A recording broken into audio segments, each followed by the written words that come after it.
Welcome to the Sports Watchdog radio show, hosted by Mason Kern. He keeps his nose to the ground to report on what's trending in professional and college sports, to inform, enlighten, and entertain. And now it's the Sports Watchdog. The Sports Watchdog, Mason Kern.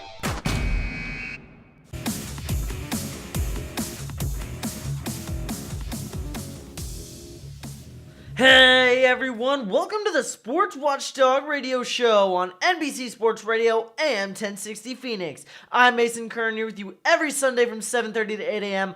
Obviously, I'm certainly glad you've decided to join me this morning, and as always, I do have some great stuff in my kennel. Today, in his second appearance on the show, we'll be talking to 7-time NFL Pro Bowl kicker and Kansas City Chiefs Hall of Famer Nick Lowery, as well as former MLB utility player Robb Quinlan.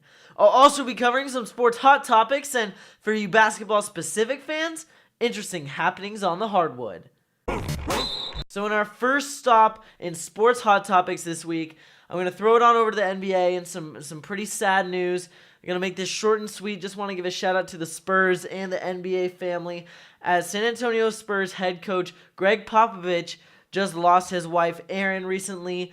It's still unknown why. Nobody's really talking that much about it within the organization, within the NBA. Just everyone's kind of giving their thoughts and prayers, as am I here on the Sports Watchdog radio show. Just want to send my condolences to the Spurs family, to Greg Popovich, and to the NBA as a whole. So we are praying for you, Greg. Hope that the healing goes swell. So now moving on over to another piece of sports information that I think is going to be pretty big here in Arizona, as we are based in Phoenix.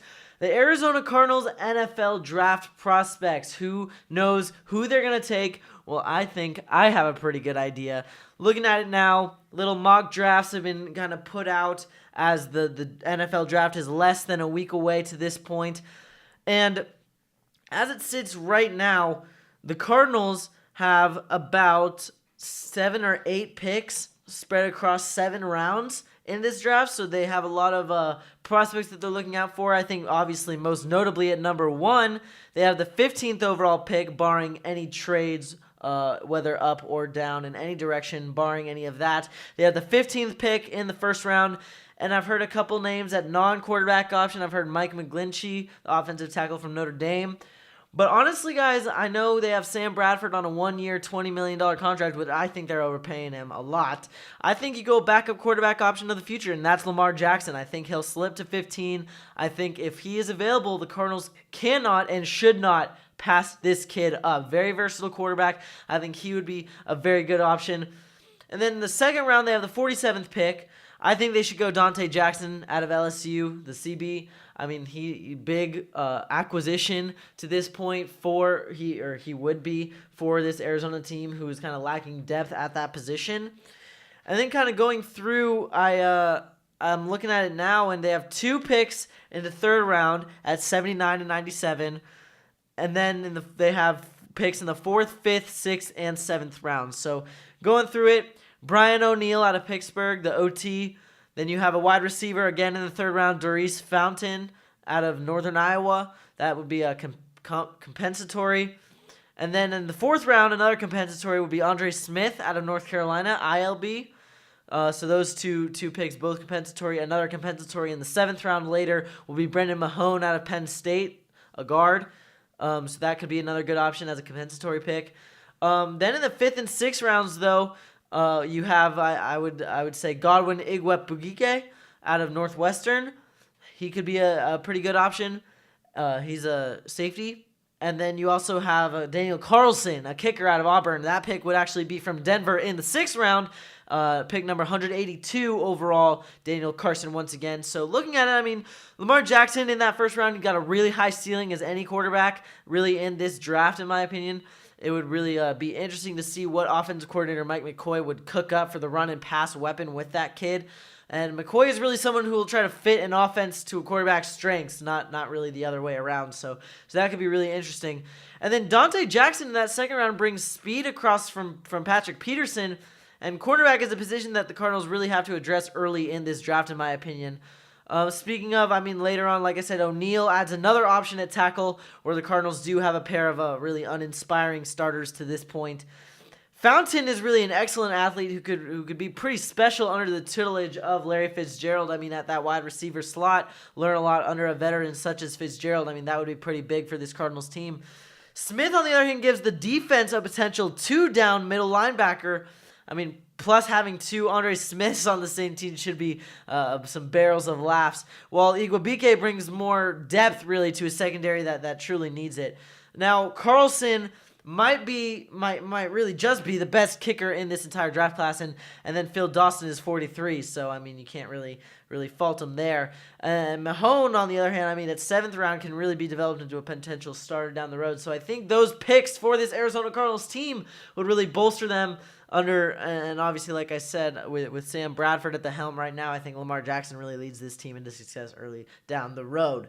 So those are my picks. Let me know what you think about those. If you have any other differing ideas than me, let me know. On social media, you can reach me on Twitter at @sportswatchdog and at Instagram, Facebook, and YouTube as well. But for now, we'll just take a quick break. The Sports Watchdog Radio Show on NBC Sports Radio AM 1060. We'll be right back after this.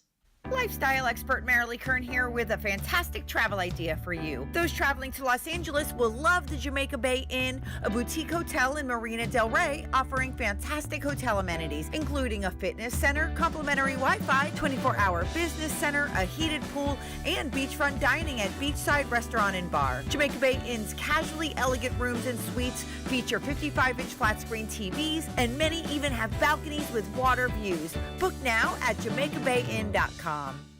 Welcome back to the Sports Watchdog Radio Show on NBC Sports Radio AM 1060. I'm your host, Mason Kern, and I'm really excited to announce our first guest today. Returning to the show for the second time, 7-time NFL Pro Bowl kicker Nick Lowery.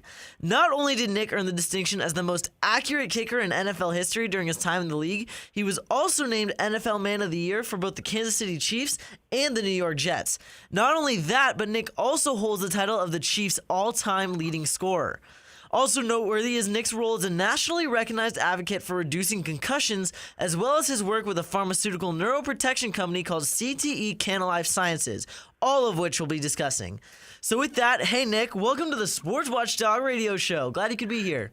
Hey, I just enjoy seeing you grow into this show, and this show growing by leaps and bounds. Thank you. I appreciate that very much. So once again, welcome back, Nick. So I'll get started. First off, I do understand there's a disease plaguing the NFL. We kind of touched on this last time, but it's called CTE. Can you kind of give a description of what exactly this is?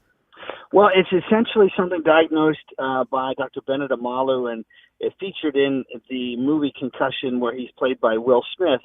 And the reason it's so important to me is because the person he's investigating is Mike Webster, who was my teammate for 2 years on the Chiefs. And by now, the people that saw that movie and those that follow football know that Mike went from being a completely beloved Hall of Famer and a legend, Iron Mike Webster with the Pittsburgh Steelers, and then last couple of years with the Chiefs, to a tormented soul who was homeless just a few years later. And I found out, actually, Mason, on January 1st, I was having dinner with my friend and his wife had found for Mike and his wife their home when they moved to Kansas City after a long career in Pittsburgh with 4 Super Bowl championships. And 3 years after he left the game, Mike strolled into her office spouting a bunch of paranoid sentiments that you're screwing me, and I'm going to kill you if you don't stop it, and literally picked her up by her neck and held her aloft, and she was just, petrified. Yeah, of course. And that we've come to know as Pam Webster's become a friend, his ex-wife, was something that put her in a position where she had to divorce him and leave him just for her own safety and that of her children, but they all loved him, and now they found out what it was really about, which is this end-stage condition, chronic traumatic encephalopathy, which Boston University and others have shown is not only caused by multiple concussions, but probably even more predictably by those that have lots of small hits. So it's not just football. Frankly, lots of headers in soccer, over a lifetime. Not everybody gets it, but a much higher percentage than we ever thought. And it's manifested, Mason, by what are called amyloid betas, which is this clumping of cells in the brain where the individual cells and the neurons in the brain begin to lose their definition and begin to collapse into each other, affecting mood, affecting energy, affecting memory, all the things, Alzheimer's and dementia are caused by it. And so I'm fascinated by how CTE can be ameliorated by CBDs, or those things that are non-high hemp cannabinoids from hemp plant, and we see just a tremendous benefit for not only football players but soccer players or anyone as they age. So we're entering a new era where CBDs are going to become more accepted again, and I'm excited because it means a much better level of health for everybody. Well, you mentioned those CBDs, Nick, and I do understand that those CBDs can actually help kind of neutralize addictive genes in the brain. And I mean, opioids are also kind of a major thing going on right now, not just for athletes. So, right. I mean, can you kind of expand more on these CBDs? Well, Brett Favre was featured last week talking about how he himself feels tormented by this inexorable deterioration of his memory, and that he can't even remember his daughter's soccer games. He says he can remember her basketball and her volleyball. He can't remember that. And so we're really excited because one of the things that Brett had to deal with, because he played 321 straight games, because he was always getting hit, because he was such a charismatic, physical player, is he inevitably had to take a lot of pain meds and a lot of opioids. And what we found is opioids seem to trigger the addictive gene. So it not only makes you want to take more opioids, but your addictive behaviors in general increase. And what we're finding at Temple University with our studies with Kern Life Sciences is that it looks like CBDs may well help turn off or neutralize the addictive gene. So people are able to quiet their minds and make better decisions that are less impulse-driven. Okay, well, that's definitely very interesting for sure. And I mean, you touched on Brett Favre a little bit, and I saw that same story as well. I mean, definitely he's concerned about all the concussions he likely took in football when he was going through that. So what are some of the main things that people should kind of be aware of when they're kind of looking into the topic of sports-related concussions, and then the potential of ways that they can kind of prevent those? Well, that's a good question. One of the things that's really important is that beyond the helmet, the improvements in the helmet, one thing we notice, for instance, is you can afford it with a multi-billion-dollar sport in the National Football League, but in high school levels and in Pop Warner, these are helmets that may have been approved when they were first made, but they've gone through 5 and 10 and 15 years where they've gone through extremes in temperature and they've been hit and they become plastic and they don't really do much. But truly what's more significant is this intercellular helmet I talked about on MSNBC a few months ago with Dr. Bennett Amalu, because what we're finding is UCLA Torrance study, for instance, of almost 450 traffic accident victims, those that had any CBDs in their system were 500%, 5 times more likely. Wow. Less likely. 5 times less likely to have a traumatic brain injury or to die from a traumatic brain injury. So what it seems is it creates in the brain itself, the neurons in the brain become more resilient to impact. And so that's really important. And what we're trying to do is with these mobile virtual player MVP robotic tackling dummies, if we can somehow get insurance companies to provide these, now suddenly teammates during practice are not hitting head-to-head against their teammates during the week. And that further cuts concussions and their small hits by 60% and by serious, it also reduces serious injuries by 80%. So if I'm a mother and a father, let alone the actual athlete, those are really important things to watch for. So it's a pervasive value change and awareness in the culture. I've done work with Barrows Neurological Center, Barrows with Dr. Javier Cardenas, Dr. P. David Adelson.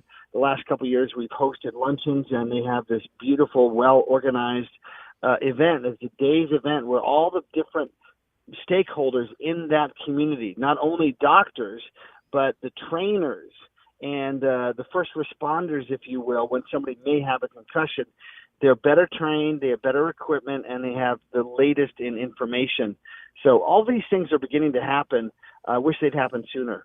Yeah, definitely. I mean, of course, wish these kind of would be implemented a lot quicker, especially with everything going on right now. But it's good that we're getting in the step in the right direction. But like I mentioned before, I mean, you're a spokesperson for Canada Life Sciences. Can you tell us a little more about that company specifically and kind of what they're researching regarding CTE and all these CBDs and stuff?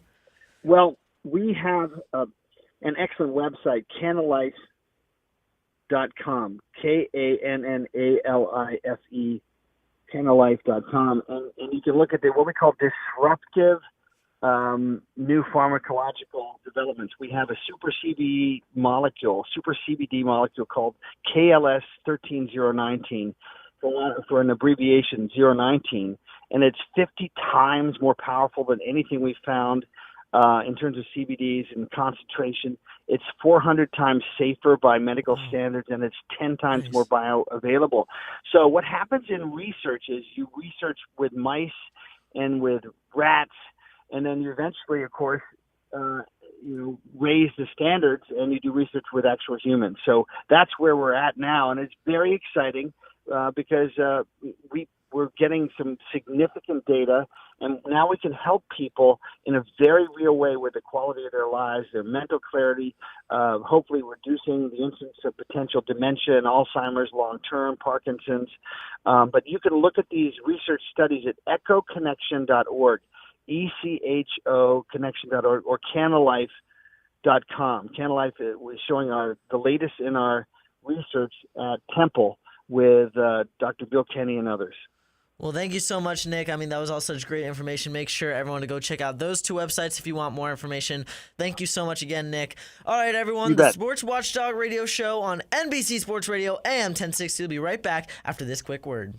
Be prepared for those rainy days with Weatherman, the only umbrella blending unmatched quality with smart technology and ingenious design led by meteorologist Rick Muth. The Weatherman app pairs with Pebble Bee Bluetooth tracker to detect the forecast, then provides alerts when you need to take your umbrella along. A tracker always ensures you always know where to find your umbrella when needed. Visit weathermanumbrella.com to learn more.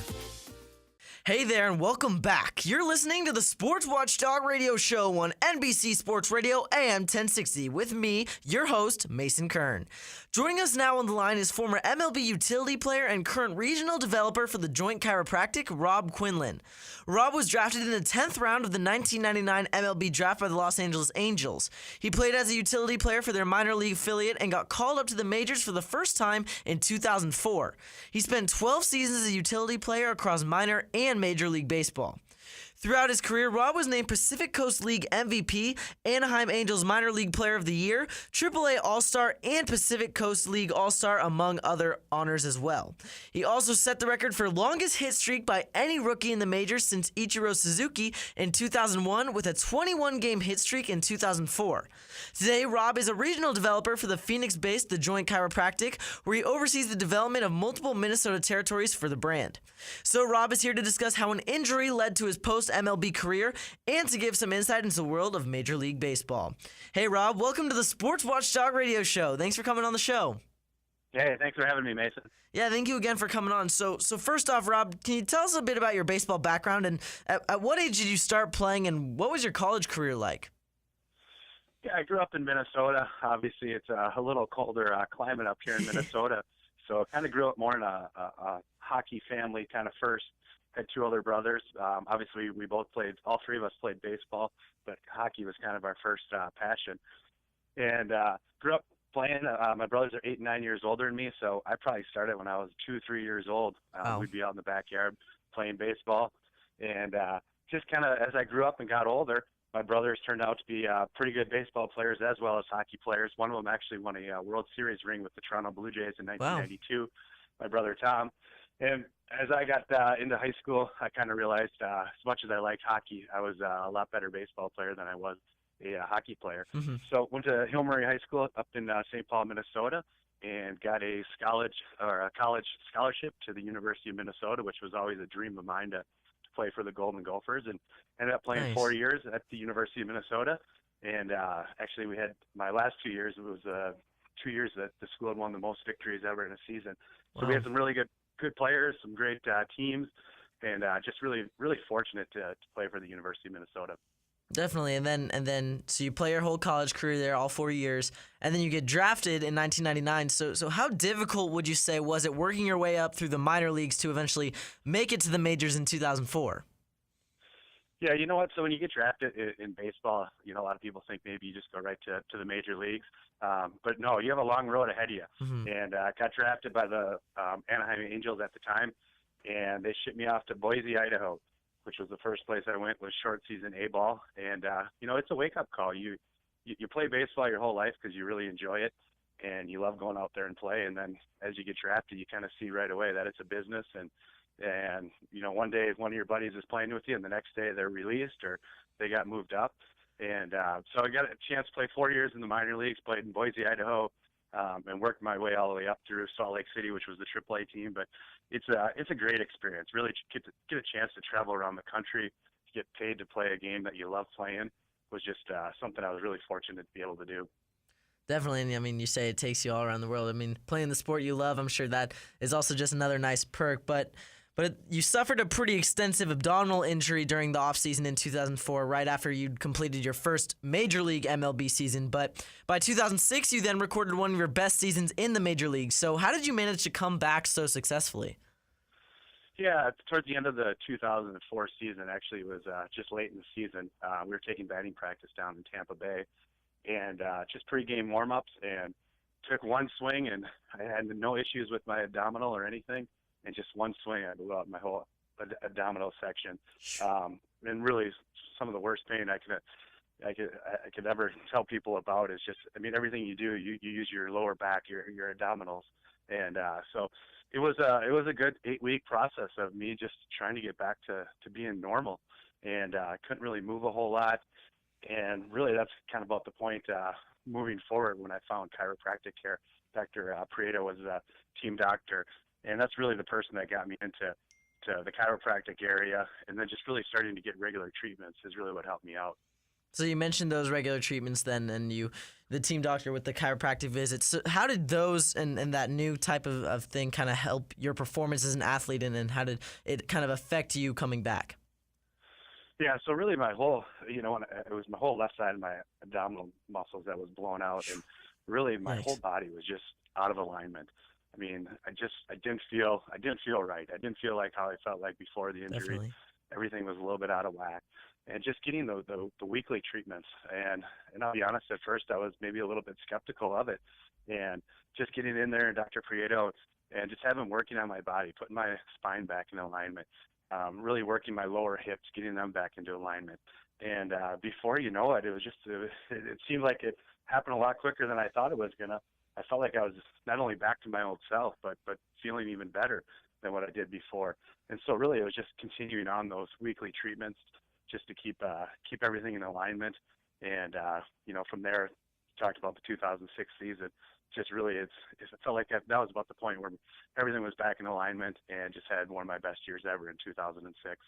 Yeah, definitely. I mean, it was quite a comeback story to see you come back so successfully. Definitely really cool. But can you kind of describe the mindset you had when you first got injured, and kind of how you were able to fight through the down days and keep pushing to continue on in the major leagues and kind of keep going to achieve your dreams? Well, it was obviously always a dream of mine to play, Major League Baseball. Now, obviously, you dream about it. You don't know if it's ever going to happen, but really I had a taste of it, and I didn't want to have to go back to the minor leagues. I wanted to stay in the major leagues. So really it was just keeping up, working out, keeping up doing the things that I needed to do every day to try to get back to normal. But I mean, I'll be honest, it was 2 months of some of the worst times of my life. Didn't know if I was ever going to be able to play again, get back to being to where I was. And, that's really where the chiropractic care really came in and helped me out. I mean, I definitely think that kind of correlates to your own experience in terms of feeling better and kind of getting the proper treatment and getting them back to normal. So how would you say the skills you learned from baseball kind of play a role into how you operate on a day-to-day basis in your clinics? It's baseball, and I mean, really, any sport, you can really relate it back to anything, and any type of business industry you're doing is is the biggest thing I always say is teamwork. You know, we're in this together. I mean, there's days when, you know, someone might not be feeling good, or you might not be feeling good, or, you know, it's been a little rough day, or people are going through things, but it's really helping everybody to get through the day, to make it an enjoyable day. But I want my employees to come to work and enjoy coming there, be happy that they're working there, and we work together. It's not anyone's above anybody else. We're all on the same level, and it's just really making sure that my employees enjoy coming there, because, you know, if it's not for your employees and if you don't take care of them, then, you know, you don't have a business.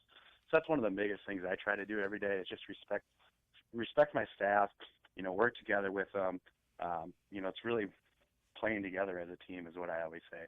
And that's one of the things I really like to do, is just make sure my staff is enjoying their day and enjoying what they do and making them happy. So those are a couple of things I really like to do every day in the clinic.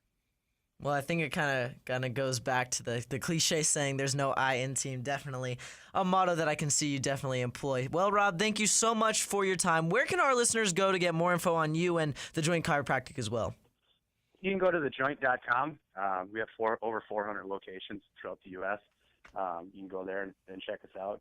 And then, obviously, if you were just to go to any of the Minnesota locations, I'm the regional developer. Call any of the clinics. They can get a hold of me if you need anything. I'm always here to talk to people. You know, still have fans that stop into clinics, say hello.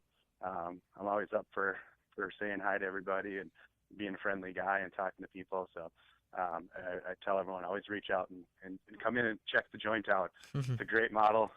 It's something that really saved my career, and I think it could help a lot of other people out there as well.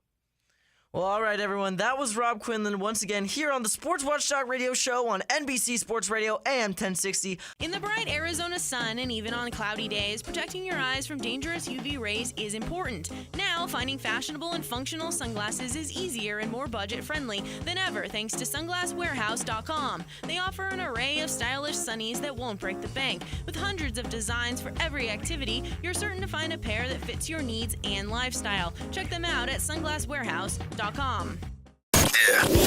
You ready to hoop it up? This is Happenings on the Hardwood. Now, as always, at the end of the Sports Watchdog Radio Show here on NBC Sports Radio AM 1060, we're going to pivot over and focus on some basketball now. So, yes, we're talking about happenings on the hardwood. We're talking about the NBA playoffs. And guys, it's been pretty exciting so far. I mean, I think that some of the matchups have been really good. Others obviously not so much. I mean, I kind of expected the Trailblazers to give the Pelicans a bit more of a fight, especially as the Pelicans don't even have DeMarcus Cousins. But the Trailblazers have not looked very good. They are down 0-3 right now to this Pelicans team. And, I mean, I sense a sweep. I really do. And it's going to be really interesting to see where this series goes. In terms of the rest of the series, I mean, Warriors leading. You have Cavaliers and Pacers who are tied. It's pretty close. You have 76ers and Heat. That's relatively close, although the 76ers did kind of stomp on the Heat in their last few matchups. And then, I mean, Celtics looking really good against the Bucks. I think Toronto's looking really good against the Wizards. So, I mean, these playoffs have not really lacked storylines. The Thunder Jazz series, I mean, Donovan Mitchell really putting on a show. A really good case is why he could be a potential Rookie of the Year instead of Ben Simmons. I mean, that's a really good debate, I think, between Ben Simmons, the 6'10 point guard for the 76ers, and then Donovan Mitchell, who's kind of put this Utah Jazz team on his back throughout the course of this season. I don't think they'd be as high of a seed as they are right now without this kid. So, I mean, two very good storylines there. In terms of the Bucks and Celtics series, I expected the Bucks to look better. I mean, the Bucks have a star in Giannis Antetokounmpo. Yes, I did say that right, Antetokounmpo.